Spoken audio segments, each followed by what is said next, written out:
এটা শিটং। শিটংয়ে যে হোমস্টেতে আমরা ছিলাম সেটা হচ্ছে রিভারসং হোমস্টে।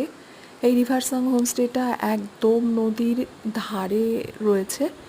আমরা এই নদীর ধারে এই যে হোমস্টের বারান্দায় বসে এক কাপ চা, একটা কেক নিয়ে বসে আমরা নদীর যে ঝর্ণা চলছে বা নদীর যে জলটা পড়ছে সেই জলের শব্দ শুনতে ভীষণ ভালো লাগতো।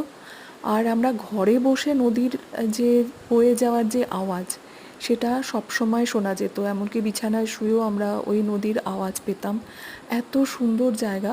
বিশেষত ওখানে অনেক হোমস্টে আছে, কিন্তু রিভারসং যে হোমস্টে সেটা একদম এই নদীর ধারে রয়েছে। একদম এই বারান্দা থেকে, হোমস্টের বারান্দা থেকে আমরা পুরো চারদিকের প্রাকৃতিক দৃশ্য, নদীর আওয়াজ, পাখির ডাক, বিভিন্ন ধরনের গাছপালা এবং পাহাড় রয়েছে, এগুলো ভীষণ সুন্দরভাবে এনজয় করেছি।